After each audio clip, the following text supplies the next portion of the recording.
Hello everyone. तो आज हम कुछ देखते हैं मोस्ट इम्पॉर्टेंट क्वेश्चन। तो हमारा पहला क्वेश्चन है, यूनिवर्सल इम्यूनाइजेशन प्रोग्राम की शुरुआत हुई है, मतलब कब शुरुआत हुई है। नेशनल इम्यूनाइजेशन शेड्यूल, इसकी शुरुआत 1978 में हुई थी WHO के द्वारा, और जिसमें 6 जानलेवा बीमारियों को समाहित किया गया था। उनके बचाव के लिए टीकाकरण किया जाता है। उसमें से बीमारियां हैं पोलियो, क्षय रोग, गलघोटू जिसको डिप्थीरिया कहते हैं, धनुष स्तंभ यानी टीबी, खसरा एंड कुकर खांसी। इनके बचाव में टीकाकरण किया जाता था। लेकिन इसी का नाम बदलकर 1985 मतलब इसी का नाम बदलकर यूनिवर्सल इम्यूनाइजेशन प्रोग्राम कर दिया गया। तभी से इसकी शुरुआत हुई है। तो 1985 इसका राइट आंसर है। चलते हैं नेक्स्ट क्वेश्चन पर। क्वेश्चन नंबर 2, कौन सा इंटरनल जेनाइटल ऑर्गन नहीं है। तो हमारा जेनाइटल ऑर्गन कौन सा नहीं है?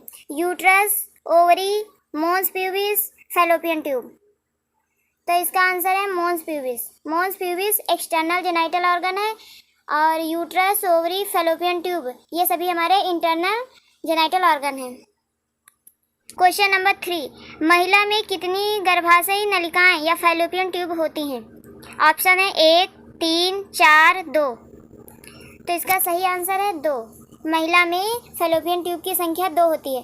फैलोपियन ट्यूब में ही फर्टिलाइजेशन का प्रोसेस होता है, और इसका भी जो हमारा फैलोपियन ट्यूब होता है इसके भी कई पार्ट होते हैं। तो जो हमारा एम्पुला पार्ट होता है उसी में फर्टिलाइजेशन की प्रक्रिया कंप्लीट होती है। नेक्स्ट क्वेश्चन है, गर्भाशय यानी यूट्रस की बाहरी परत होती है perimetrium, myometrium, endometrium, none of these, मतलब इनमें से कोई नहीं। तो जो यूट्रस होता है उसमें 3 लेयर होती हैं। तो सबसे बाहरी परत जो होती है वो पेरीमेट्रियम होती है, जो इसका राइट आंसर है।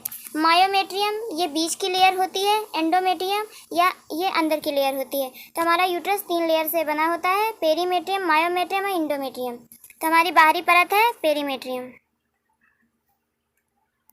क्वेश्चन नंबर 5, प्यूपेरियम की अवधि होती है, मतलब कितने दिनों की प्यूपेरियम होते हैं? या डिलीवरी से लेकर के 6 वीक तक जो पीरियड होता है उसको प्यूपेरियम पीरियड बोलते हैं। इसी में जितने भी फीमेल के इंटरनल ऑर्गन और एक्सटर्नल ऑर्गन होते हैं, जेनाइटल ऑर्गन, उनका सबका रिकवरी होता है, सभी अपने वापस पोजीशन में जाते हैं।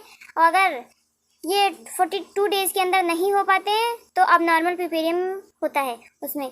इसमें ऑप्शन है 280 डेज गलत है, 90 डेज गलत है, 42 डेज ये सही है। या कहीं कहीं पे लिखा होता है 6 वीक, तो ये भी हमारा राइट आंसर ही होगा। 21 डेज ये भी गलत है, तो सही आंसर है 42 week. Question number 6, placenta previa कितने प्रकार की होती है? प्लेसेंटा प्रीविया कितने प्रकार की होती है? जब भी हमारा जो प्लेसेंटा है वो अपर पार्ट में ना डेर होकर नीचे की ओर जब हो जाता है तभी हम उसको प्लेसेंटा प्रीविया बोलते हैं, जिसमें से 4 प्रकार 3, 1, 2। तो इसका राइट आंसर है 4। प्लेसेंटा प्रीविया 4 प्रकार के होते हैं। क्वेश्चन नंबर 7, भारत में गर्भपात के कारण लगभग कितने प्रतिशत मातृ मृत्यु दर होती है? मतलब जो लोग गर्भपात करवाते हैं उनमें से कितने प्रतिशत लोगों की मृत्यु हो जाती है? 5%, 10%, 15%, 30%। इसका सही उत्तर है 10%। 10% ऐसी महिलाएं हैं जो गर्भपात करवाने के कारण भारत में उनकी डेथ हो जाती है। और गर्भपात बहुत ही रिस्की होता है, इसीलिए पहले से ही हमें प्रोटेक्शन वगैरह यूज करना चाहिए ताकि गर्भपात ना करवाना पड़े। क्वेश्चन नंबर 8, गर्भधारण के 20 सप्ताह से पूर्व रक्तस्राव होना कहलाता है। जो भी महिलाएं होती हैं प्रेगनेंसी को कंसीव कर लेती हैं और उनका 20 सप्ताह होता है या उससे पहले ही रक्तस्राव या ब्लीडिंग स्टार्ट हो जाती है तो उसे हम अबॉर्शन कहते हैं। डिलीवरी फुल टर्म होती है, लेबर में जब वो प्रोसेस होता है डिलीवरी का, और प्रीटर्म जो टाइम से पहले बेबी होता है। तो इसका सही उत्तर है अबॉर्शन। क्वेश्चन नंबर 9, विश्व में एड्स का पहला रोगी किस वर्ष पाया गया था? मतलब विश्व में जो एड्स आया था उसका पहला रोगी किस वर्ष पाया गया था? 1978, 1981, 1986, 1990। तो इसका सही आंसर है 1981। विश्व में एड्स का पहला रोगी 1981 में पाया गया था।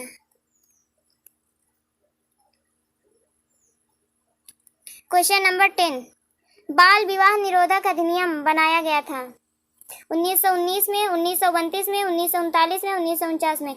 तो बाल विवाह निरोध अधिनियम 1932 में बना था। एक्लेम्सिया में प्रयोग की जाने वाली दवा कौन सी होती है? जो एक्लेम्सिया है उसमें यूज की जाने वाली दवा इंसुलिन नहीं, हिपेरिन ये भी नहीं, ऑक्सीटोसिन ये भी नहीं। तो हमारा सही आंसर है magnesium sulphate. Eclampsia, pre eclampsia eclampsia का ही साइन होता है और इसमें मैग्नीशियम सल्फेट का यूज करते हैं इसके बचाव के लिए। और एक्लेम्सिया में ही सीजर आते हैं, प्री एक्लेम्सिया में सीजर नहीं आते हैं। उसमें जो हमारा बीपी होता है 140/90 से एबव ही होता है। ब्रेस्ट कॉम्प्लिकेशन नहीं है, तो इसमें से आपको फाइंड करना है ब्रेस्ट कॉम्प्लिकेशन नहीं है। Breast abscess, cracked nipple, mastitis या इंसोम्निया। हमारा सही उत्तर है इंसोम्निया। जो ब्रेस्ट एब्सेस है इसमें पस पड़ जाता है हमारे ब्रेस्ट में। क्रैक्ड निपल है, जो निपल है उनके आसपास जो एरियोला वगैरह होता है उसमें सब में क्रैक पड़ जाते हैं, रेसेस पड़ जाते हैं, रेडनेस होती है। मास्टाइटिस, इसमें हमारे ब्रेस्ट में इन्फ्लामेशन हो जाता है। तो हमारा सही उत्तर है इंसोम्निया। क्वेश्चन नंबर 13, जननी सुरक्षा योजना का शुभारंभ कब हुआ?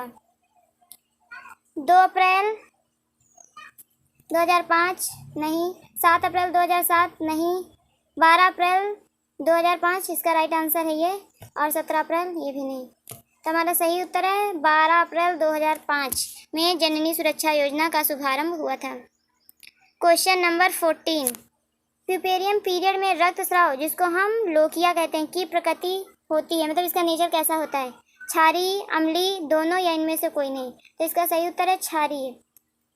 जो लोकिया होता है उसका नेचर क्षारीय होता है, ना कि अम्लीय। क्वेश्चन नंबर 15, पार्टोग्राफ को किस फेज में भरते हैं? ये भी बहुत ही इंपॉर्टेंट क्वेश्चन है क्योंकि ये डिलीवरी के टाइम इसको भरते हैं। लेटेंट फेज में, एक्टिव फेज में, प्रोपल्सिव फेज में और एक्सपल्सिव फेज में। तो पार्टोग्राफ को हम लेटेंट फेज में ही भरते हैं, पार्टोग्राफ को हम एक्टिव फेज में भरते हैं। जब सर्विक्स का डायलेशन होता है उसी टाइम इसको भरते हैं, और इसका सही उत्तर है एक्टिव फेज। पार्टोग्राफ को हम एक्टिव फेज में भरते हैं, जो कि ये फर्स्ट स्टेज का सेकंड पार्ट है। अगर वीडियो अच्छी लगी तो लाइक करें, शेयर करें, सब्सक्राइब करें। Thank you so much.